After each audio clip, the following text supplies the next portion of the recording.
So this is CNIT 50, Network Security Monitoring, and there have been various versions of this class, but this one is now Splunk certification. It is the lowest, the first Splunk certification, which I got a few years ago, and I got the materials from that. So that's what it is. Splunk is the #1 network security monitoring product. It is a SIEM system, Security Information and Event Management System. I believe QRadar is now competing with it. It might be #1 now, I'm not sure. Splunk was #1 a couple of years ago. QRadar, however, cost $1 million. And there is a free version, which I spent like 6 weeks trying to make work, and it doesn't work at all. So anyway, Splunk, however, has a very good free version, which we're going to use. And so that's a very valuable thing to know and a good thing to have on your resume and such, because many companies use Splunk. And by the way, the ones that don't use Splunk use very similar products. Splunk is very expensive. And at least as of a couple of years ago, 100% of the Fortune 100 all use it because it's so valuable, it's worth paying the high price.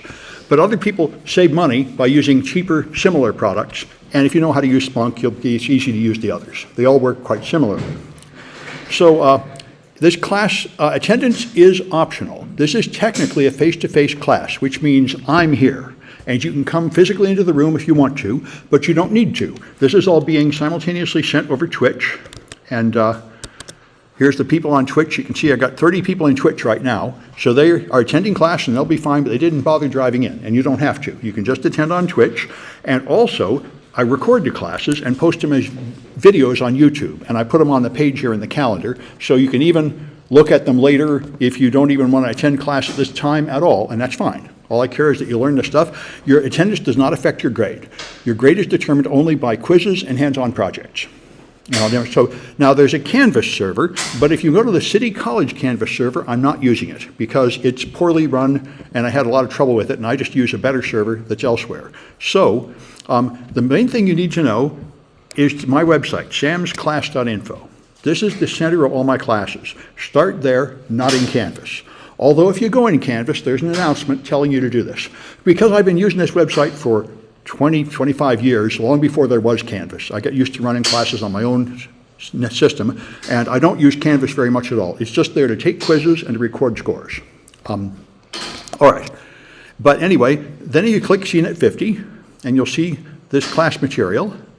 And then you see the schedule. This is a short-term class, only 6 weeks. It's only worth 1 unit, and it's a pretty simple topic. There's really not all that much to it. All you learn is basically how to install and use Splunk to do the simplest things with it, and that's fine. And it is enough to pass the certification exam, at least maybe 3-4 years ago when I took it. I think I finished the thing in 10 minutes or something. It's very easy. The first Splunk exam is very easy, much easier than, say, Net Plus or Security Plus or any of the beginning search. And there's more certifications beyond it, which I didn't get, but I thought this part was quite valuable. And so there is an area here called class materials with restricted access. That's because the Splunk materials used to be free, and I got them at that time, but they said you're not allowed to distribute them. Then they changed them and made them cost money. So I'm not allowed to just hand them out to the whole world. So I hand them off to my students. Now I emailed the credentials to all the pre-registered students.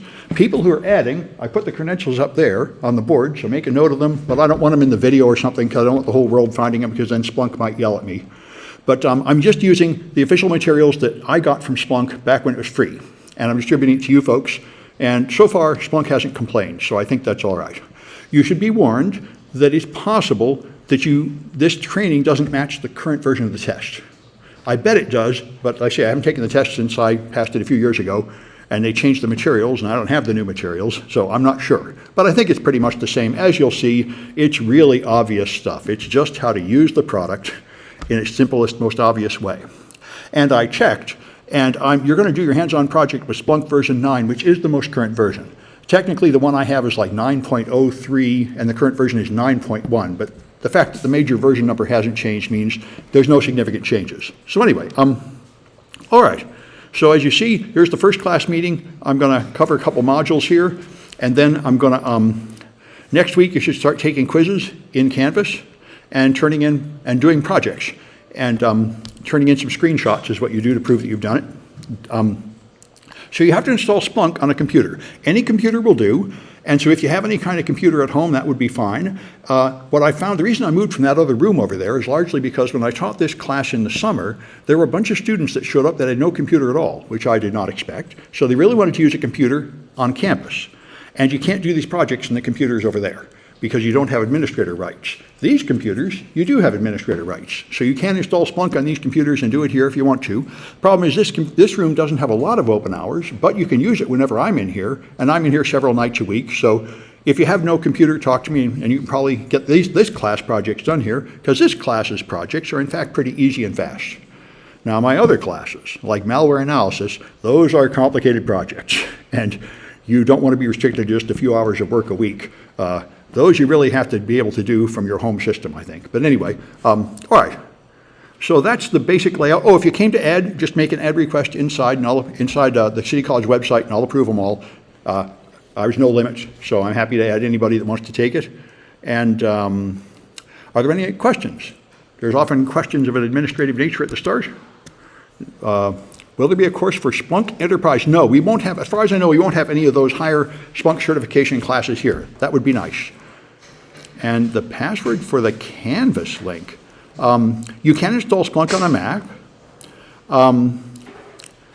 Right, for the restricted website, well, CCSF 126 will take some time. Those are complicated projects. Here's the credentials for the restricted area. It's